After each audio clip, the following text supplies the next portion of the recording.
और एक नई शुरुआत, क्योंकि हर सुबह लेकर आती है अवसर अपार और हम आपके लिए लेकर आए हैं नया सवेरा।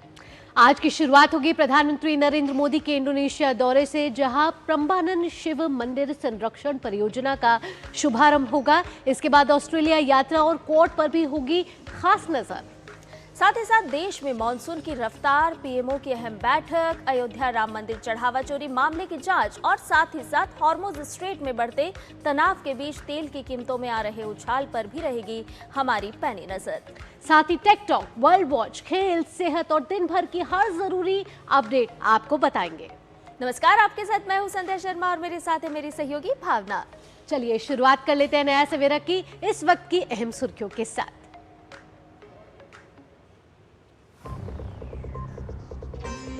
इंडोनेशिया में स्थित प्राचीन शिव मंदिर के संरक्षण में मदद करेगा भारत। आज प्रधानमंत्री नरेंद्र मोदी करेंगे प्रम्बानन मंदिर के संरक्षण प्रोजेक्ट की शुरुआत।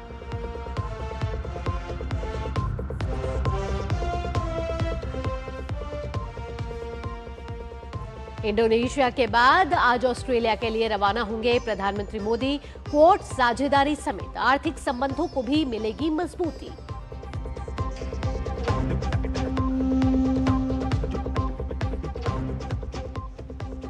देश के तमाम हिस्सों में मानसून ने पकड़ी रफ्तार। अल नीनो के संभावित असर से निपटने की तैयारियों पर प्रधानमंत्री कार्यालय में हुई अहम बैठक।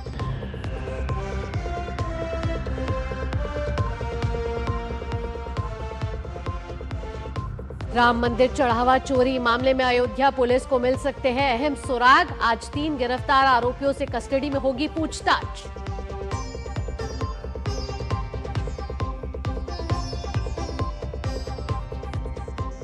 हॉर्मुज स्ट्रेट में हमलों के बाद अमेरिका का ईरान पर जवाबी हमला। नकारात्मक संकेतों के बीच कच्चे तेल के दाम में करीब 2% की वृद्धि।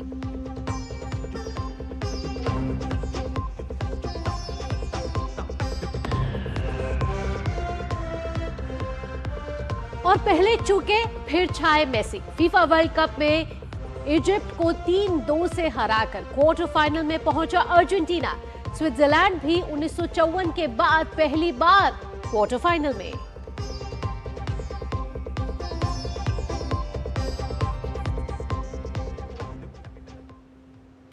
और आइए अब विस्तार से सभी खबरों को जानते हैं। प्रधानमंत्री नरेंद्र मोदी की इंडोनेशिया यात्रा न सिर्फ भारत के लिए बल्कि पूरे हिंद प्रशांत क्षेत्र के लिए काफी महत्वपूर्ण साबित हो रही है। दोनों देशों के बीच रक्षा, सुरक्षा, व्यापार, निवेश, पीपल टू पीपल यानी लगभग हर क्षेत्र में बड़े बड़े समझौते हुए हैं। अब आज बारी है दोनों देशों के बीच सांस्कृतिक सहयोग की। दरअसल आज प्रधानमंत्री मोदी यहाँ 1000 साल से भी पुराने प्रम्बानन मंदिर का दौरा करेंगे। आपको बता दें कि उनके साथ इंडोनेशिया के राष्ट्रपति भी मौजूद रहने वाले हैं। ये मंदिर यूनेस्को विश्व धरोहर स्थल है। भारत इंडोनेशिया इसके संरक्षण के लिए एक संयुक्त पहल भी लॉन्च करेंगे।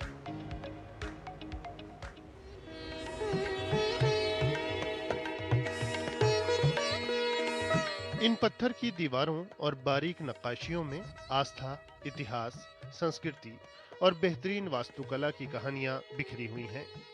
यह है प्रम्बानन मंदिर परिसर, जो इंडोनेशिया का सबसे बड़ा हिंदू मंदिर परिसर है। 9वीं सदी में बने इस मंदिर को यूनेस्को विश्व धरोहर स्थल का दर्जा हासिल है।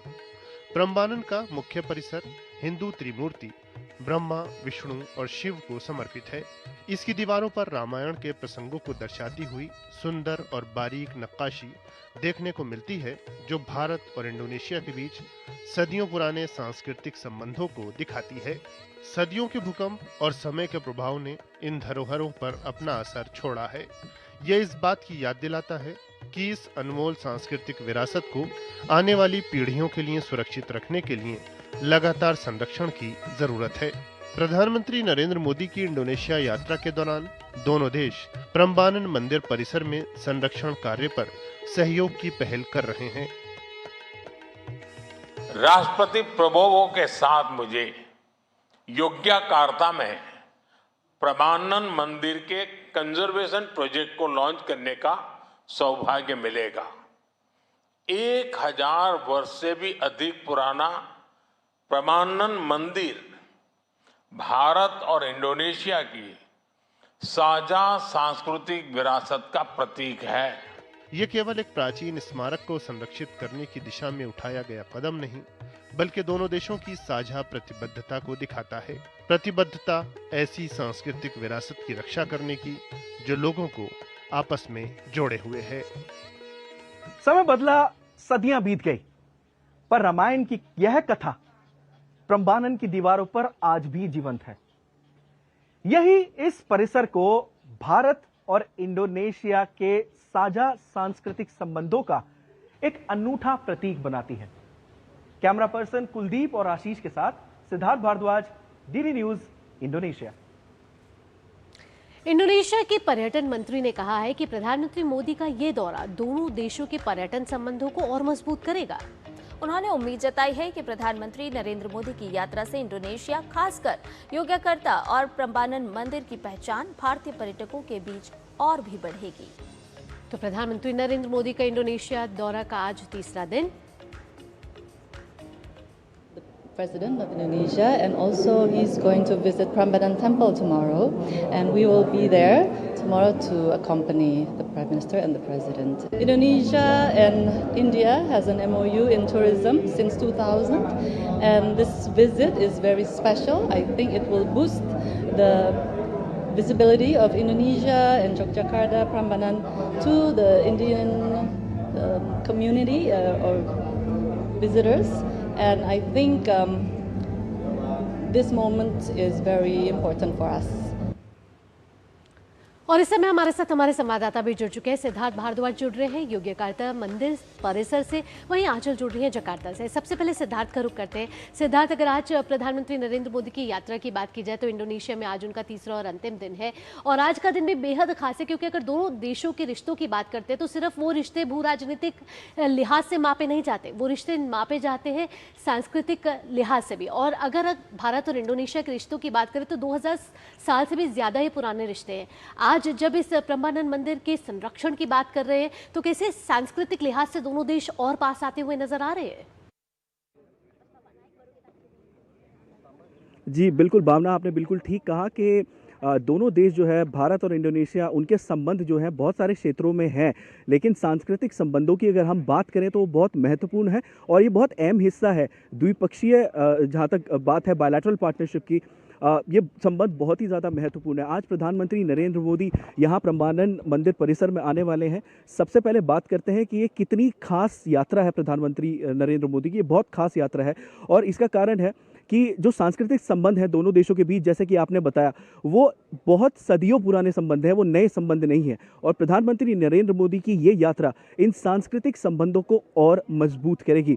देखिए, मैं इस वक्त प्रम्बानन मंदिर परिसर में हूं और मेरे पीछे देखिए ये मंदिर है। मैं अपने कैमरा पर्सन सबसे पहले अपने दर्शकों को दिखाना चाहूँगा कि ये जो प्रम्बानन मंदिर परिसर है ये सबसे बड़ा हिंदू मंदिर परिसर है इंडोनेशिया का, और ये समर्पित है हिंदू त्रिमूर्ति को, जो कि है ब्रह्मा, विष्णु और शिवा। देखिए मेरे पीछे इस वक्त ये जो है भगवान शिव का मंदिर है और ये यहाँ पर सबसे बड़ा मंदिर है। और अगर आप इसके प्रथम तल पे जाएं तो रामायण के जो प्रसंग है वो दिखते हैं। अगर लोग जाएं पहले तल पर और लेफ्ट से शुरुआत करें तो रामायण के प्रसंग वहाँ पर शुरू हो जाते हैं। पैनल दर पैनल आप रामायण की कहानी देख सकते हैं। तो ये दिखाता है, ये दर्शाता है कि किस तरीके से जो सांस्कृतिक संबंध है दोनों देशों के बीच वो कितने साल पुराने हैं और अब और आगे कितने मजबूत होंगे। क्योंकि आपने संरक्षण की बात करी तो संरक्षण के क्षेत्र में दोनों देश सामने आए हैं। वो प्रोजेक्ट बहुत उम्मीद है आज अनवेल होगा और जो भी उसकी डिटेल्स होंगी अभी हमारे पास वो नहीं है, लेकिन जैसे जैसे वो डिटेल्स आएंगी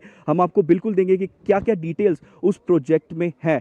तो इस महीने में ये बहुत खास दौरा है प्रधानमंत्री नरेंद्र मोदी का प्रम्बानन मंदिर परिसर में। देखिए इस मंदिर की खास बात यह है कि ये यूनेस्को वर्ल्ड हेरिटेज साइट है और ये 9वीं शताब्दी में बना हुआ मंदिर है। उस समय पर जब टेक्नोलॉजी हुआ भी नहीं करती थी तो इंटरलॉकिंग सिस्टम के तहत ये मंदिर बना हुआ है। बहुत साल बीत गए, करीबन 1000 साल से भी ज़्यादा इसकी दीवारें बहुत सी कहानियाँ कहती हैं और साथ ही साथ ज्वालामुखी आई, भूकंप आया और समय के साथ साथ थोड़ा सा इम्पैक्ट यहाँ ज़रूर हुआ है, लेकिन आप ये ऊंचे ऊंचे मंदिर देख सकते हैं किस तरीके की कंस्ट्रक्शन, यहाँ जापानीज आर्किटेक्चर को देखने के लिए पूरी दुनिया से लोग आते हैं। और यही एक कारण है कि ये दर्शाता है कि कितने पुराने संबंध है भारत और इंडोनेशिया के जहाँ तक सांस्कृतिक संबंधों की बात आती है और ये और मजबूत अब यहाँ से होंगे। भावना। बिल्कुल सिद्धार्थ, तो साफ तौर पर ये देखा जा रहा है प्रधानमंत्री नरेंद्र मोदी का आज का भी जो दिन है कि बहुत व्यस्त रहने वाला है, बहुत खास रहने वाला है और भारत इंडोनेशिया के जो सांस्कृतिक संबंध है उसको और मजबूती देने वाला है। सिद्धार्थ और आंचल, आप हमारे साथ जुड़े रहिए, लेकिन एक और जानकारी हमारे अपने दर्शकों तक पहुंचानी है। संध्या, बताइए। बिल्कुल, प्रधानमंत्री नरेंद्र मोदी ने इंडोनेशिया की संसद के संयुक्त सत्र को संबोधित किया और अपने संबोधन में उन्होंने कहा कि भारत और इंडोनेशिया के बीच जो सद्भाव और विश्वास है उसे हमें अपने नागरिकों के लिए नए अवसरों में बदलना है। पीएम ने कहा कि भारत हिंद प्रशांत में स्वतंत्र नौवहन का समर्थक है। पीएम ने आतंकवाद के खिलाफ भारत इंडोनेशिया को एकजुट बताया। आतंकवाद जैसे विषयों पर भारत और इंडोनेशिया दोनों की एक राय रही है। पिछले वर्ष पहलगाम में जब जघन्य आतंकवादी हमला हुआ, इंडोनेशिया तब भारत के साथ मजबूती से खड़ा रहा। मैं इसके लिए राष्ट्रपति प्रबोवो और आप सभी का आभार व्यक्त करता हूं। हमारे दोनों देश काउंटर टेररिज्म पर जॉइंट वर्किंग ग्रुप के माध्यम से साथ काम कर रहे हैं। इंटेलिजेंस, साइबर थ्रेट्स, आतंकी फंडिंग और डी रेडिकलाइजेशन, इन क्षेत्रों में हम और सहयोग बढ़ाकर दुनिया में शांतिवादी ताकतों को मजबूती दे सकते हैं। और ताज़ा अपडेट ले लेते हैं, हमारे साथ जकार्ता से हमारी सहयोगी संवाददाता आंचल गुलाटी जुड़ी हुई है। आंचल, अगर हम देखें कि भारत और इंडोनेशिया के सांस्कृतिक संबंध के लिहाज से आज का दिन बहुत ही महत्वपूर्ण है, लेकिन अगर हम बीते कल की बात करते हैं तो जो एमओयूज हुए हैं उनको किस तरह से आप देख पा रही हैं? क्योंकि रक्षा सहयोग की बात करें, आर्थिक दृष्टि की बात करें या रणनीतिक साझेदारी की बात करें,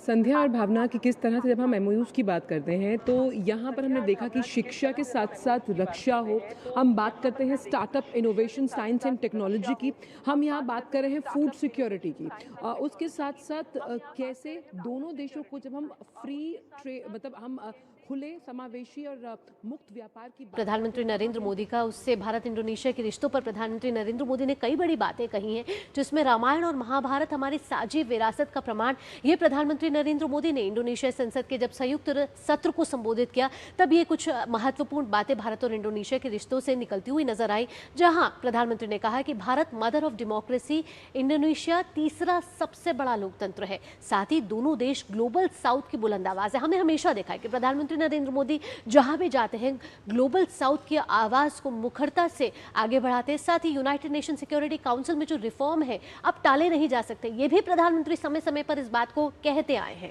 साथ ही साथ प्रधानमंत्री ने जो अपना ऐतिहासिक संबोधन दिया है इंडोनेशिया की संसद में, उन्होंने कहा कि सांस्कृतिक और सभ्यतागत विरासत को नई पीढ़ी तक पहुंचाना बहुत ही जरूरी है और इसके लिए भारत और इंडोनेशिया दोनों मिलकर काम कर रहे हैं। साथ ही साथ प्रधानमंत्री नरेंद्र मोदी ने और भी कई बड़ी बातों का जिक्र किया। भारतीय समुदाय को उन्होंने संबोधित किया और समारोह में इंडोनेशिया के राष्ट्रपति प्रबोवो सुबियांतो भी मौजूद रहे। पीएम ने भारत इंडोनेशिया की प्राचीन और मजबूत साझेदारी का जिक्र किया। इंडोनेशिया के राष्ट्रपति ने अपने संबोधन में अपना डीएनए भारतीय बताया। वहीं पीएम ने उनके इस वक्तव्य को सराहते हुए कहा कि भारत इंडोनेशिया दोस्ती का डीएनए साझा विरासत और विश्वास से ही बना है।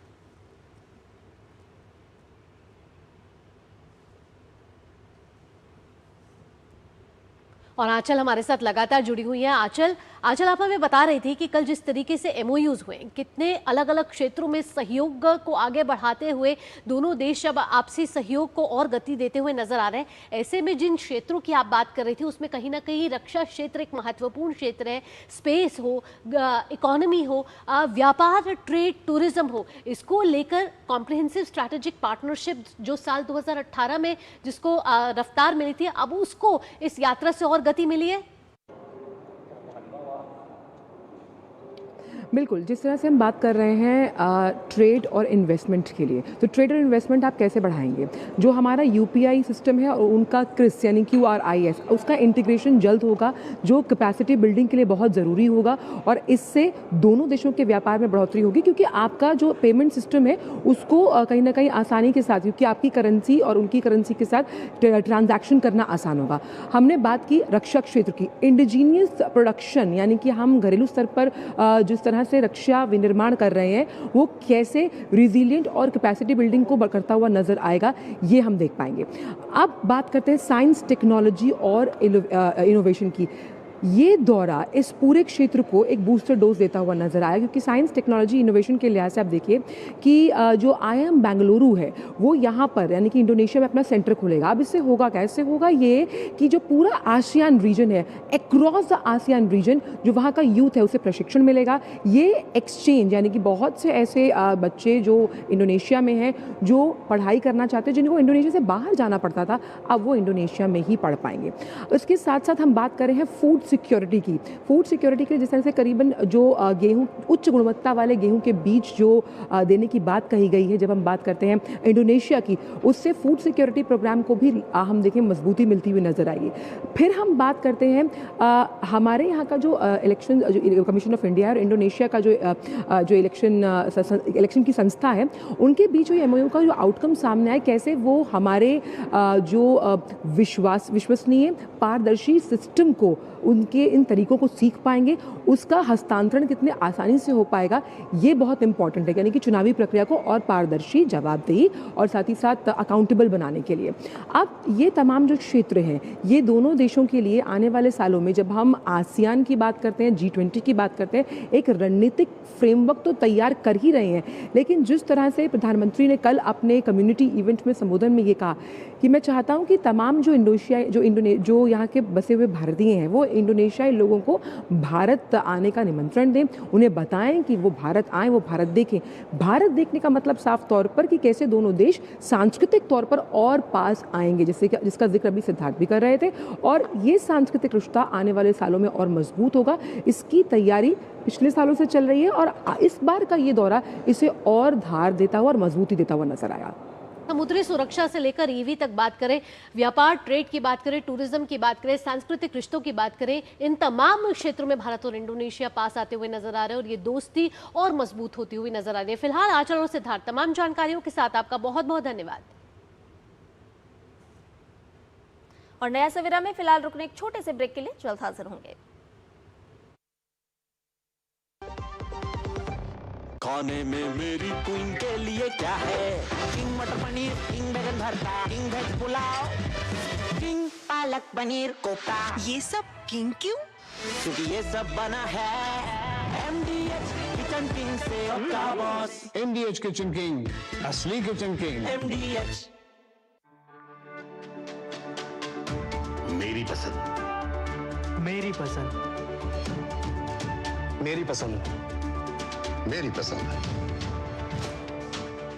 हमारी पसंद, हम सबकी पसंद। मजबूत देश का मजबूत सरिया हो गया स्टील।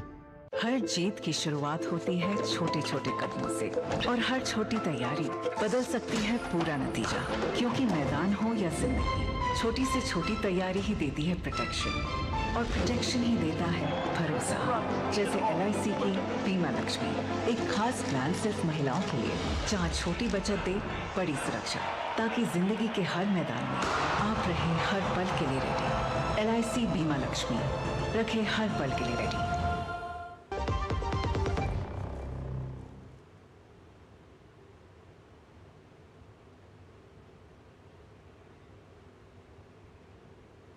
ब्रेक के बाद आपका स्वागत है। प्रधानमंत्री नरेंद्र मोदी आज इंडोनेशिया का दौरा पूरा करने के बाद ऑस्ट्रेलिया के लिए रवाना होंगे। उनकी यात्रा प्रधानमंत्री एंथनी एल्बनीजी के निमंत्रण पर हो रही है। इस यात्रा से भारत ऑस्ट्रेलिया व्यापक रणनीतिक भागीदारी और मजबूत होगी। इस दौरान दोनों पक्षों के बीच रक्षा और सुरक्षा, व्यापार और निवेश, शिक्षा, मोबिलिटी, उभरती प्रौद्योगिकी, खेल और जनसंपर्क पर विचार विमर्श होगा।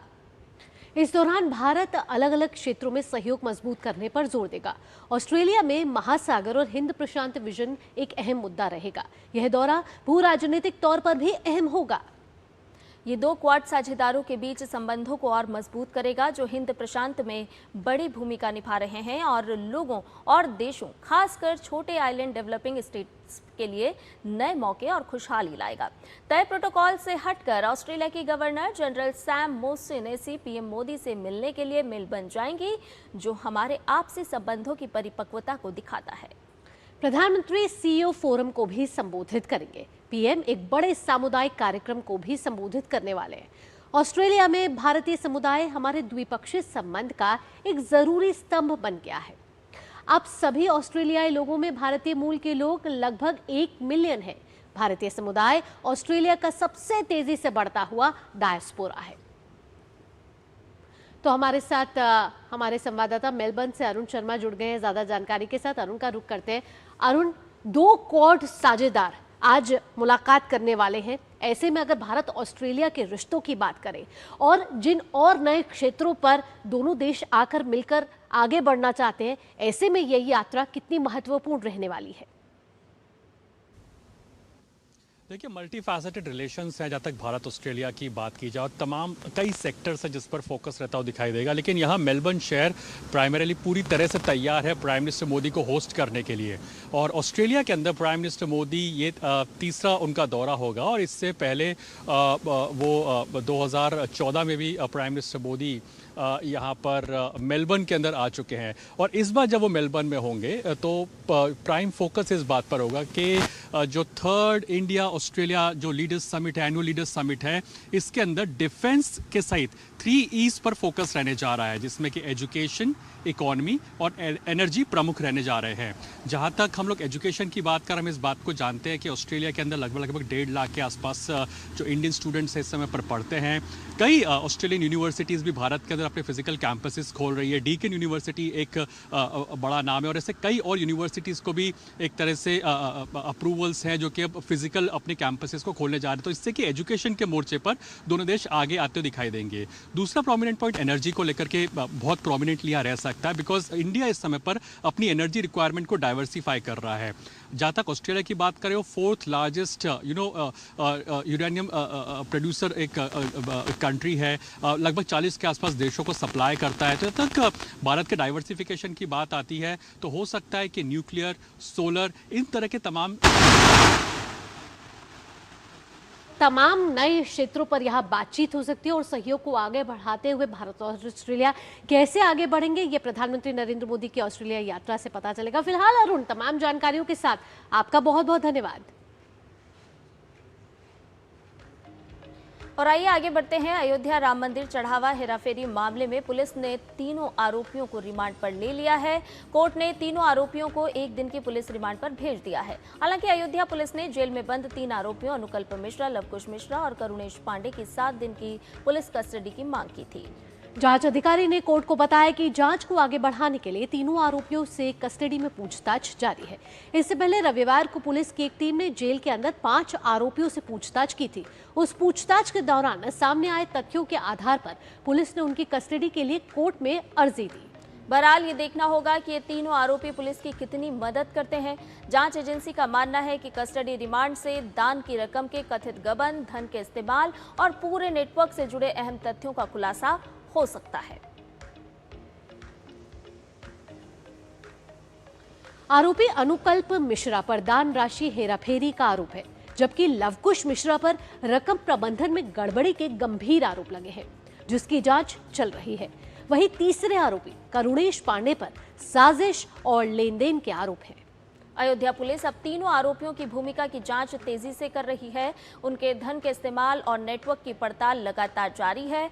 कथित नकदी और आभूषण बरामदगी की कोशिश की जाएगी, लेकिन उससे पहले आरोपियों से आमने सामने पूछताछ की तैयारी है और इसीलिए आज एंटी करप्शन कोर्ट के फैसले पर सभी की निगाहें हैं।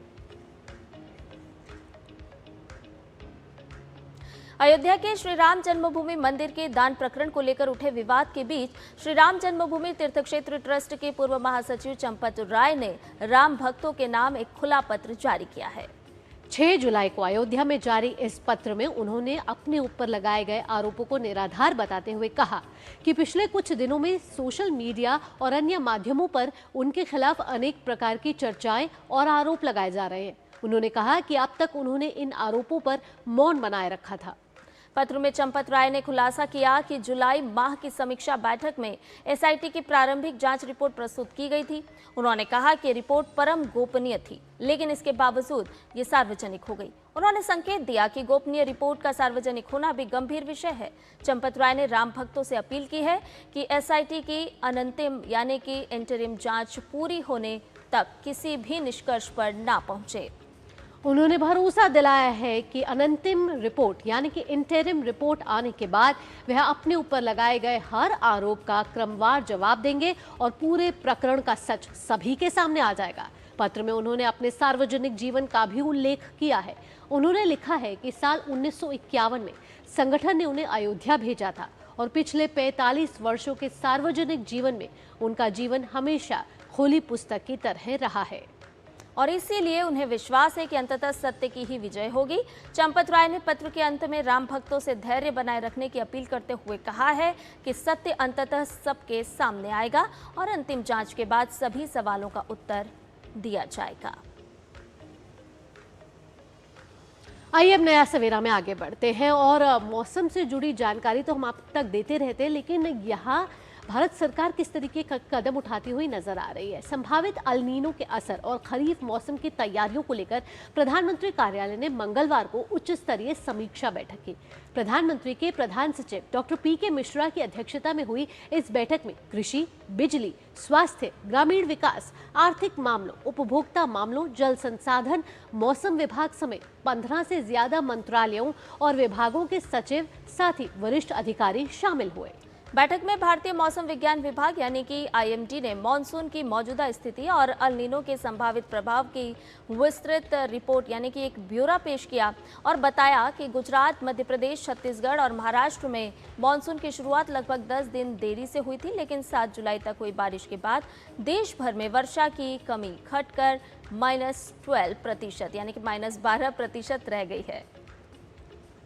जुलाई के पहले हफ्ते में सामान्य से बेहतर बारिश दर्ज की गई है। आईएमडी ने यह भी कहा है कि जुलाई और अगस्त में कमजोर से मध्यम स्तर का अल नीनो रहने की संभावना है, लेकिन अल नीनो का मतलब हमेशा सामान्य से कम वर्षा होना नहीं होता। बैठक में कृषि मंत्रालय ने बताया कि 262 संवेदनशील जिलों के लिए कृषि आकस्मिकता और योजनाएं अपडेट कर दी गई है। राज्यों के साथ साप्ताहिक समीक्षा बैठकों के जरिए वर्षा, जलाशयों के जल स्तर, फसल बुवाई, कृषि निवेश, कीट एवं रोगों की स्थिति पर लगातार निगरानी रखी जा रही है। और इसके साथ ही प्रधानमंत्री फसल बीमा योजना और किसान क्रेडिट कार्ड के दायरे को बढ़ाने पर भी जोर दिया गया।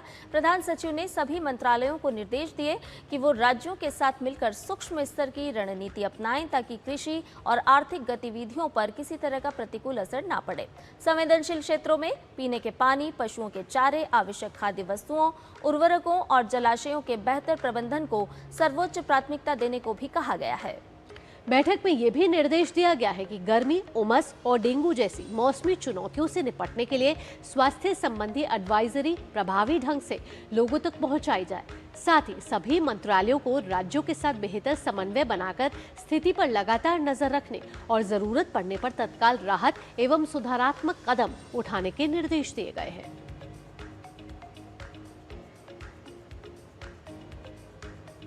इधर मुंबई मौसम विभाग ने अगले 5 दिनों के लिए महाराष्ट्र के मौसम का अनुमान जारी किया है।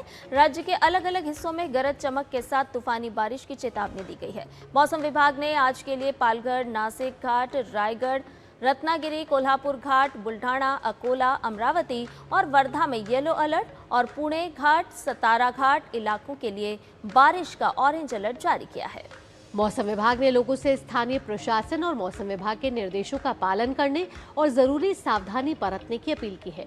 साथ ही संवेदनशील इलाकों में एनडीआरएफ और एसडीआरएफ की टीमें हाई अलर्ट पर है।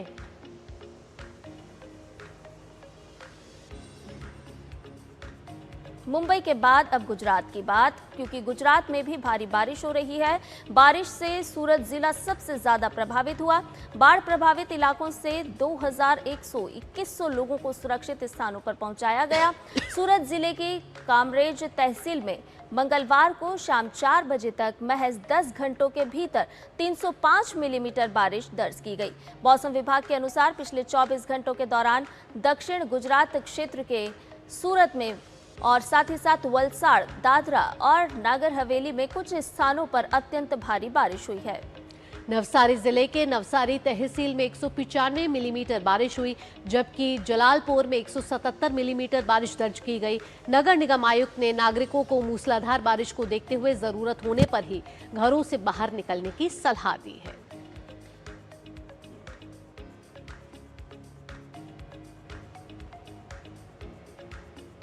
और आइए आगे बढ़ते हुए आप खबरें देख लेते हैं फीफा विश्व कप 2026 से जुड़ी हुई।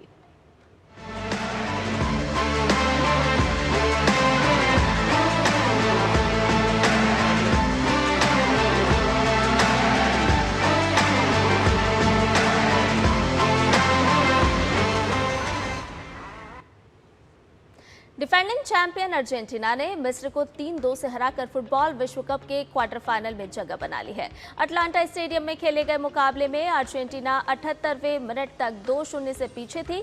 इसके बाद रोमेरो, मेसी और फर्नांडिस ने 13 मिनट के अंदर 3 गोल कर टीम को जीत दिला दी। मिस्र ने बेहद अटैकिंग शुरुआत की। मैच के 15वें मिनट में ही मिस्र के यासिर इब्राहिम ने अर्जेंटीना के डिफेंस को भेदते हुए पहला गोल दागा। दूसरे हाफ के 67वें मिनट में मुस्तफा जीको ने बेहतरीन मैदानी गोल करके स्कोर 2-0 पर कर डाला। 78 मिनट के खेल तक मिस्र पूरी तरह मैच पर हावी थी और ऐसा लग रहा था कि वर्ल्ड चैंपियन अर्जेंटीना का सफर यहीं खत्म हो जाएगा। अर्जेंटीना के फैंस के लिए खुश होने का पहला मौका 79वें मिनट में आया, जब क्रिस्टियान रोमेरो ने मेसी के क्रॉस पर हेडर के जरिए गोल कर अर्जेंटीना का खाता खोला। इसके ठीक 4 मिनट बाद 83वें मिनट में खुद लियोनेल मेसी ने गोल दागकर अर्जेंटीना को बराबरी दिलाई। इंजरी टाइम में अर्जेंटीना के लिए तीसरा गोल आया।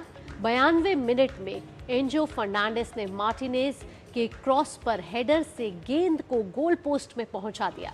यह गोल फुटबॉल वर्ल्ड कप के इतिहास का 3000वां गोल भी बना। इसके बाद मिस्र बचे समय में कोई गोल नहीं कर सकी और अर्जेंटीना 3-2 से मैच जीत लिया। लियोनेल मेसी ने इस टूर्नामेंट में 8वां गोल किया। वे सबसे ज्यादा गोल के साथ गोल्डन बूट की रेस में पहले स्थान पर पहुंच गए हैं। उन्होंने फीफा विश्व कप के लगातार 9वें मैच में गोल किया। जीत के बाद मेसी मैदान पर ही फूट फूट कर रोने लगे। अब क्वार्टर फाइनल में अर्जेंटीना का मुकाबला स्विट्जरलैंड से होगा।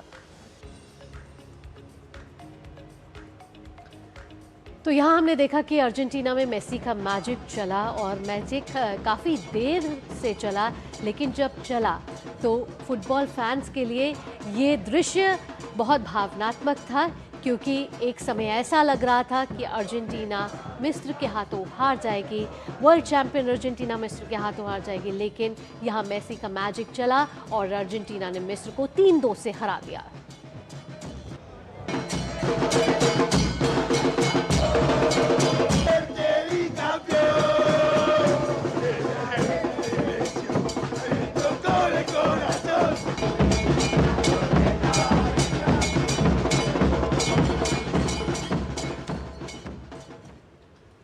वहीं प्री क्वार्टर फाइनल मुकाबलों में स्विट्जरलैंड ने कोलंबिया को पेनल्टी शूटआउट में 4-3 से हराकर 1954 के बाद पहली बार क्वार्टर फाइनल में जगह बना ली।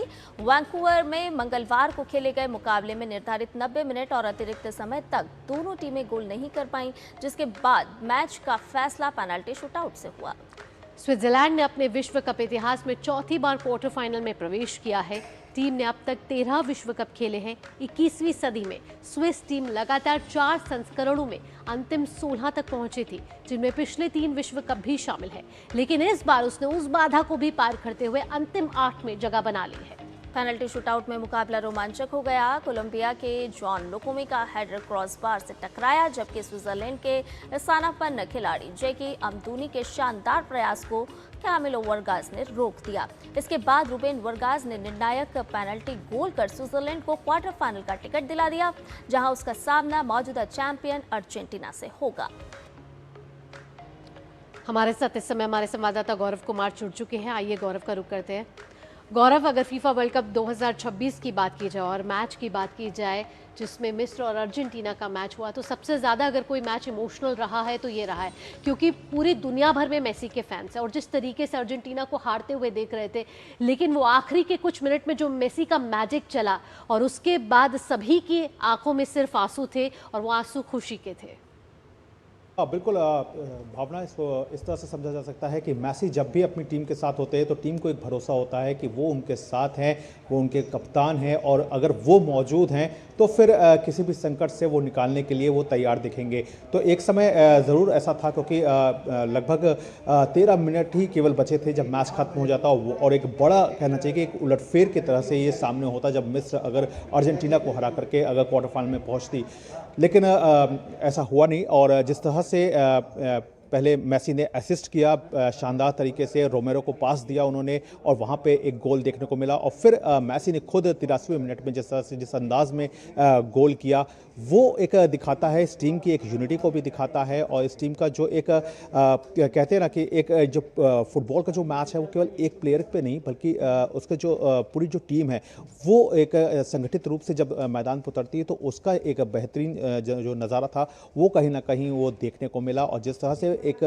अर्जेंटीना ने इसमें वापसी की है वो एक बहुत कुछ यहाँ पर बयां कर गया है कि ये टीम जो है आखिरी वक्त पर किस तरह से वापसी करती है, इसकी भी तस्वीर सामने रख गई है। साथ ही साथ काफ़ी लोग ये चर्चा कर रहे थे कि अर्जेंटीना को जो ग्रुप मिला है वो काफ़ी एक इजी ग्रुप मिला है, जहाँ पे ग्रुप स्टेज में टीम को बहुत आसानी से जीत मिली। उसके बाद टीम का जो अंतिम राउंड ऑफ 32 का जो मुकाबला था वो केप वर्डे जैसी टीम से था, हालांकि वहाँ पर उनको काफ़ी संघर्ष करना पड़ा था।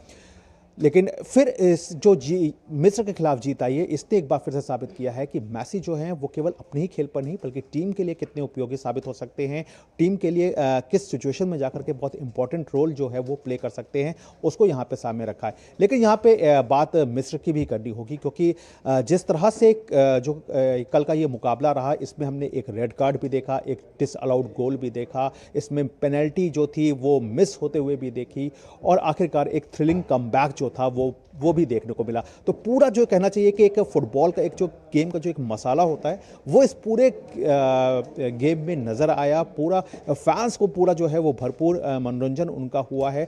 लेकिन मिस्र के लिए थोड़ा सा यहाँ पे अनलकी साबित हुआ है, क्योंकि इसकी उन्होंने इस बात की शिकायत जो है वो कहीं ना कहीं रेफरी की जो शिकायत है वो भी दर्ज कराई है और इस बात को सामने रखा है कि आखिरी मिनटों में जो कि मोहम्मद सलाह को जिस तरह से डी बॉक्स के अंदर गिराया गया उस पर कोई भी जो फैसला था वो उनके पक्ष में नहीं गया। इसके अलावा जो एक डिसअलाउड गोल था उसको लेकर के उनकी आपत्ति थी। तो ये सब आपत्तियां जरूर हैं, लेकिन फिर वही कहना होगा कि ये जो बातें होती हैं शायद फुटबॉल की तरह था। एक समय लग रहा था कि मिस्र जीत रहा है और फिर कहीं ना कहीं आखिरकार जीत हुई अर्जेंटीना की। लेकिन एक और जो मैच है जिसने सुर्खियां बटोरी गौरव, वो था स्विट्जरलैंड और कंबोडिया के बीच मैच। स्विट्जरलैंड ने जिस तरीके का कमाल दिखाया, 72 साल बाद जो इतिहास रचा है वो भी देखने लायक है। और अगर गौरव आने वाले मैचेस की बात करें तो आने वाले मैचेस में भी कितना रोमांच देखने को मिलेगा? देखिए, अब तो आपने जैसे पहला सवाल किया स्विट्जरलैंड और कोलंबिया के बीच मैच है, तो वाकई कोलंबिया की टीम इस पूरे वर्ल्ड कप में सोचिए केवल एक गोल उसके खिलाफ पड़ा, लेकिन अब उनका क्या है, अब उन्हें वापस अपने घर लौटना है क्योंकि वो मुकाबला राउंड ऑफ 16 का हार चुके हैं और पेनल्टी शूटआउट में जाकर के ये मुकाबला तय हुआ जहां पर टीम को जो है वो हार का सामना करना पड़ा। तो स्विट्जरलैंड के लिए एक बड़ी जीत है क्योंकि वो काफ़ी लंबे समय के बाद जो है वो क्वार्टर फाइनल में पहुंचे हैं। कोलंबिया की भी नज़र ये थी कि वो भी लंबे समय बाद खुद को क्वार्टर फाइनल में पहुंचाना चाहती थी। उन्होंने बहुत बेहतरीन खेल दिखाया है पूरे, अगर टूर्नामेंट की बात करें। पुर्तगाल जैसी टीम को उन्होंने ड्रॉ पर रोका, इसके अलावा अपने ग्रुप में जो है वो टॉप पर आए थे, सिर्फ एक गोल खाए, बाकी उन्होंने बेहतर उनका जो डिफेंस था वो भी देखने को मिला था। लेकिन यहाँ पे पेनल्टी शूटआउट में फिर फैसला जो है वो किसी और भी जा सकता है। और एक तरह से टेस्टिंग जो होती है वो गोलकीपर्स की होती है, तो उसमें कहीं ना कहीं स्विट्जरलैंड ने बाजी मारी है। अब लेकिन स्विट्जरलैंड के लिए चुनौती जो है वो काफ़ी बड़ी होगी, क्योंकि क्वार्टर फाइनल में अब टीम का सामना जो होगा वो अर्जेंटीना से होगा। जहां तक बाकी की मुकाबलों की आपने बात की, तो जाहिर तौर पर अब मोरक्को की टीम जो है वो फ्रांस से भिड़ेगी और 10 जुलाई से जो है वो क्वार्टर फाइनल मुकाबले जो है वो शुरू हो जाएंगे। तो यहाँ से रोमांच का एक तीसरा दौर जो है वो कहीं ना कहीं शुरू होगा। और अब जो लड़ाई होंगी वो जाहिर तौर पर एक मैन टू मैन भी होंगी, क्योंकि खिलाड़ी मोरक्को में भी अगर देखें तो इस्माइल साबरी जैसे खिलाड़ी हैं, वहीं फ्रांस की अगर बात करें तो पूरी टीम जो है वो एक डेप्थ में नज़र आती है, जहां पर किलियन एम्बापे भी हैं, ओस्मान डेम्बले भी हैं, तो माइकल ओलिस भी हैं। तो ऐसे बड़े जब खिलाड़ी जब सामने अब एक दूसरे के आमने सामने होंगे तो यहाँ पर रियल टेस्ट भी होगा और यहाँ पर देखना होगा कौन सी टीम जो है वो अपने नर्व्स पर जो है वो बेहतर तरीके से कंट्रोल करके सामने खुद को ला पाती है। चलिए, बहुत धन्यवाद गौरव तमाम जानकारी हमसे साझा करने के लिए। और फिलहाल रुकने एक छोटे से ब्रेक के लिए जल्द हाजिर होंगे।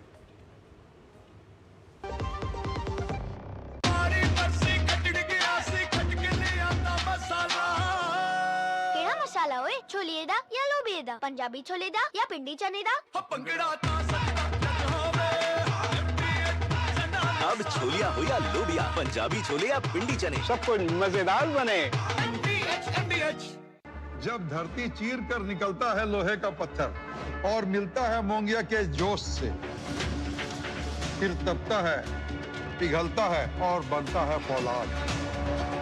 अब होता है सरिया सारी खूबियों के साथ। मोंगिया स्टील, मजबूत देश का मजबूत सरिया। बीमारी हुई तो पता लगा कि हॉस्पिटल का बिल ऑफिस के हेल्थ इंश्योरेंस से कई गुना ज्यादा है। काश मैंने हेल्थ इंश्योरेंस लिया होता। पॉलिसी बाजार पे 1 करोड़ का हेल्थ इंश्योरेंस सिर्फ 550 रुपए महीने से शुरू।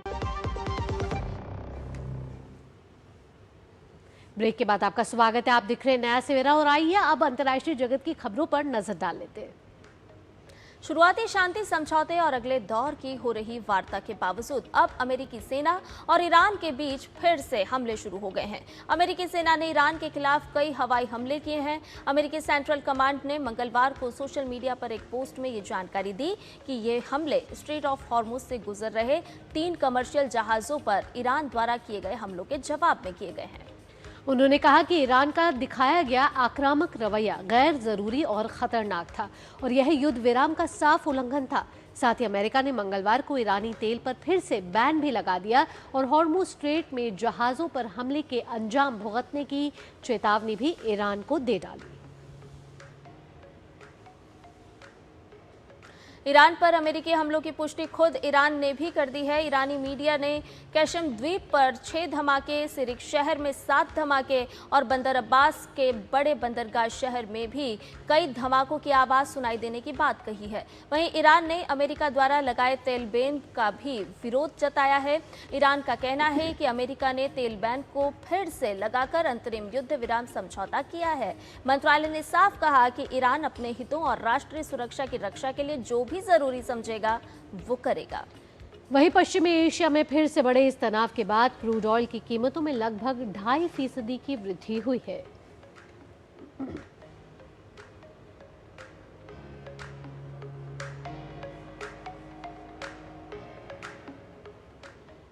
और आइए अब देख लेते हैं दुनिया भर की कुछ और अन्य खबरें भी अराउंड द वर्ल्ड के जरिए।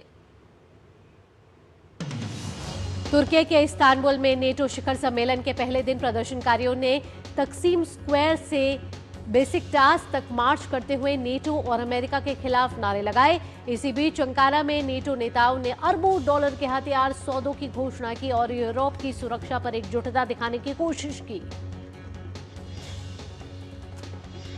वेनेजुएला के लागुएरा में आए विनाशकारी भूकंप के करीब 2 हफ्ते बाद भी राहत और बचाव अभियान जारी। अधिकारियों ने मृतकों की संख्या बढ़कर 3,535 होने की पुष्टि की। भूकंपों के बाद करीब 18,000 लोग बेघर हो गए हैं। क्यूबा में नेशनल ग्रिड फेल होने के बाद बिजली बहाल करने की कोशिशें जारी हैं, लेकिन लाखों लोग अभी बिना बिजली के हैं।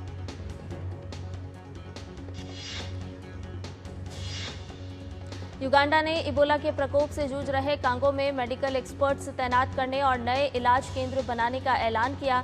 इबोला से अब तक 1,624 लोग संक्रमित और 521 लोगों की मौत हो चुकी है।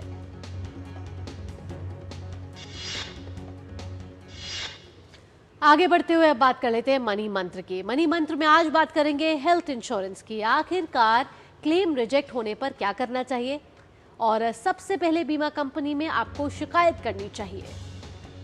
कंप्लेंट आईडी आपको जरूर लेना चाहिए। 15 दिन में समाधान नहीं होने पर IRDAI में ये शिकायत आप कर सकते हैं। अगर आपको 15 दिनों के अंदर समाधान नहीं मिलता है और IRDAI के बीमा भरोसा पोर्टल पर आप शिकायत भी दर्ज कर सकते हैं।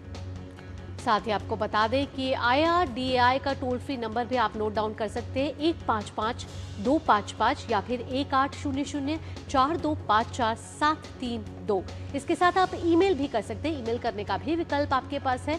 तो सबसे पहले आपको बीमा कंपनी में शिकायत करनी है। अगर आपका क्लेम रिजेक्ट होता है, दूसरी कंपनी का बेहतर प्लान मिले तो आप पोर्ट भी कर सकते हैं। तो अगर आपका क्लेम रिजेक्ट हो गया है तो आप इन सभी उपायों को कर सकते हो। पॉलिसी की अवधि खत्म होने से 45 से 60 दिन पहले आपको आवेदन करना होगा। पोर्टिंग पर कोई अलग चार्ज नहीं लगता है। पुरानी पॉलिसी के कुछ लाभ नई पॉलिसी में आपको मिल सकते हैं, तो आपको ये चेक करना होगा कि आपको पुरानी पॉलिसी के कौन कौन से लाभ मिलेंगे। साथ ही साथ नई बीमा कंपनी आवेदन की समीक्षा के बाद फैसला लेती है कि आपको जो पुरानी कंपनी है जिससे आपने बीमा लिया है उसके कौन कौन से लाभ देने हैं। पोर्टिंग से पहले कवर, प्रीमियम और शर्तों की तुलना आप जरूर कर लें कि आखिर आप पोर्ट करा रहे हैं तो क्या आपको ज्यादा लाभ मिल रहा है। दूसरी कंपनी का बेहतर प्लान मिले तो आप जरूर पोर्ट करा सकते हैं। तो ऐसे में हेल्थ इंश्योरेंस के जरिए आप अगर क्लेम रिजेक्ट हो जाए या कंपनी बदलना चाहते हैं तो ये कुछ अपनाकर आप अपनी हेल्थ इंश्योरेंस को बेहतर कर सकते हैं। आइए आगे बढ़ते हैं और नई नई तकनीक से जुड़ी हुई खबरों पर नजर डाल लेते हैं हमारे खास सेगमेंट टेक टॉक में। केंद्र सरकार 14 जुलाई से देश का पहला इंडेक्स ऑफ सर्विसेज प्रोडक्शन जारी करेगी ताकि सेवा क्षेत्र की मासिक गतिविधियों पर सटीक जानकारी मिल सके। इसका ट्रायल आधार पर पहला मासिक सीरीज 14 जुलाई को जारी किया जाएगा। सरकार का मानना है कि ये कदम भारत के सेवा क्षेत्र के प्रदर्शन को और अधिक सटीक तरीके से मापने की दिशा में एक महत्वपूर्ण उपलब्धि साबित होगा। प्रस्तावित ISP पहली बार भारत के औपचारिक सेवा क्षेत्र फॉर्मल सर्विस सेक्टर यानी कि फॉर्मल सर्विस सेक्टर की अल्पकालिक मासिक गतिविधियों का व्यापक आकलन उपलब्ध कराएगा, जो मौजूदा इंडेक्स ऑफ इंडस्ट्रियल प्रोडक्शन यानी कि IIP का सप्लीमेंट होगा और अर्थव्यवस्था की बेहतर निगरानी में मदद करेगा। भारत की अर्थव्यवस्था में सेवा क्षेत्र की हिस्सेदारी लगभग 53% ग्रॉस वैल्यू एडेड है। अब लाखों व्यवसायों द्वारा हर महीने दर्ज किए जाने वाले बाहरी आपूर्ति के आंकड़ों के आधार पर सेवा क्षेत्र की गतिविधियों का अधिक सटीक विश्लेषण संभव हो सका है। प्रस्तावित इंडेक्स तैयार करने के लिए GST नेटवर्क से प्राप्त समेकित आंकड़ों के साथ साथ रेलवे, विमानन, बैंकिंग और बीमा जैसे क्षेत्रों के प्रशासनिक डेटा का भी उपयोग किया जाएगा। और हर बारी की तरह हर दिन हम आपके लिए लेकर आते हैं एक दिन एक उत्सव। आइए देखते हैं कि आज हम क्या कुछ खास लेकर आ रहे हैं आपके लिए।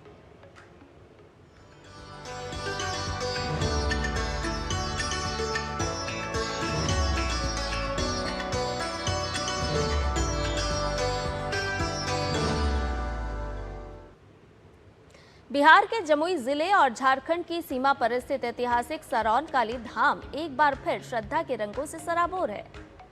आषाढ़ मास में आयोजित होने वाला वार्षिक पूजा मेला केवल धार्मिक आयोजन नहीं बल्कि सीमांचल की साझा संस्कृति और जन आस्था का विराट उत्सव है।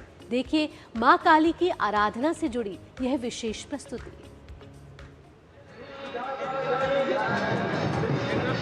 जय मां काली के जय घोष, धूप, दीप और घंटियों की गूंज और दर्शन के लिए उमड़ता श्रद्धालुओं का सैलाब।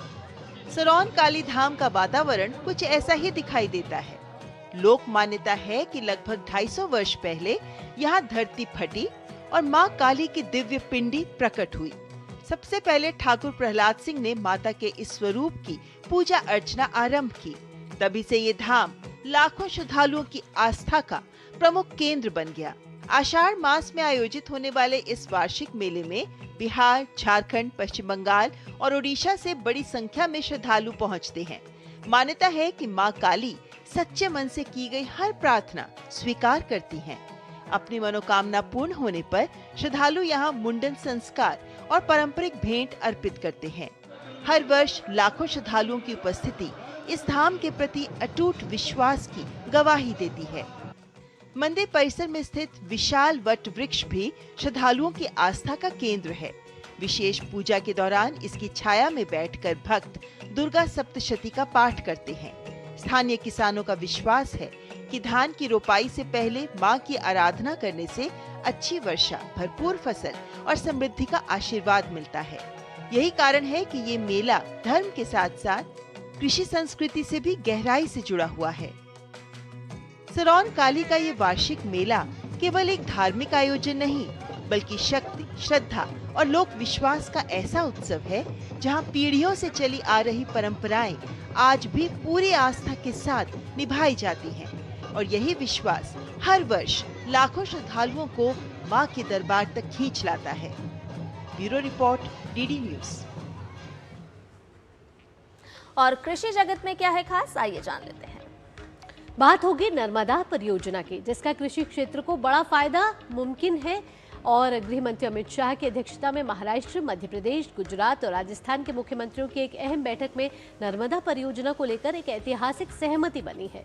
महाराष्ट्र के मुख्यमंत्री देवेंद्र फडणवीस ने कहा कि महाराष्ट्र को अब 10 टीएमसी पानी मिलेगा, क्योंकि गुजरात नर्मदा तापी डायवर्जन के जरिए 5 टीएमसी और उकाई परियोजना से 5 टीएमसी पानी देने पर सहमत हो गया है। इस अहम फैसले से नंदुरबार और उत्तरी महाराष्ट्र क्षेत्र को बहुत फायदा होगा। इसके अलावा महाराष्ट्र पर वित्तीय बोझ भी घटकर सिर्फ 27 करोड़ रह गया है और साथ ही बाकी सभी बकाया राशि और लंबे समय से चले आ रहे अंतर राज्य विवादों को भी सुलझा लिया गया है। मुख्यमंत्री फडणवीस ने इस विवाद के सुलझने पर खुशी जाहिर की है और प्रधानमंत्री नरेंद्र मोदी और गृह मंत्री अमित शाह का आभार व्यक्त किया है।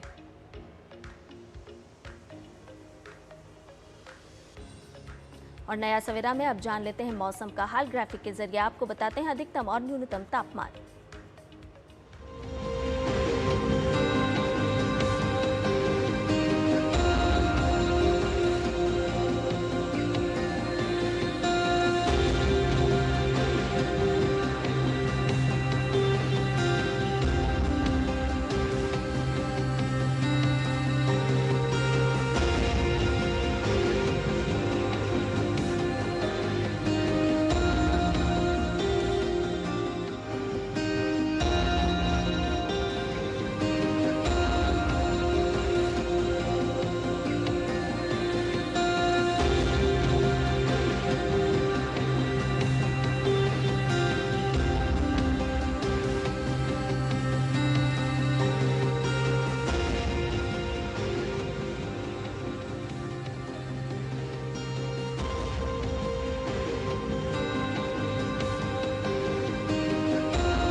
और नया सवेरा में वक्त हो चला है आप सभी से विदा लेने का, लेकिन जाने के साथ साथ आपको छोड़े जाएंगे कुछ खास झलकियों के साथ। और ये खास झलकें आ रही है केरलम के वलासाद्य उत्सव की खास झलक के साथ। ये उत्सव 19 जुलाई से शुरू होने वाला है। भक्ति, परंपरा और एकता का अनोखा प्रतीक यह आयोजन हर साल अरणमुला में बड़े उत्साह के साथ मनाया जाता है। आप इन झलकियों का आनंद लीजिए। इसी के साथ आपका दिन खुशहाल बीते, मंगलमय हो।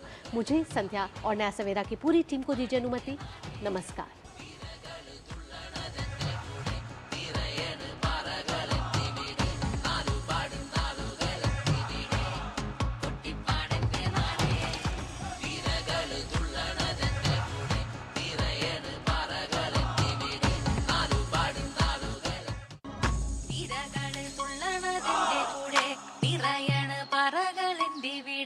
നാലുപാടിൻ നാളുകളെത്തിവിടെ കൊട്ടിപ്പാടന്റെ നാടേ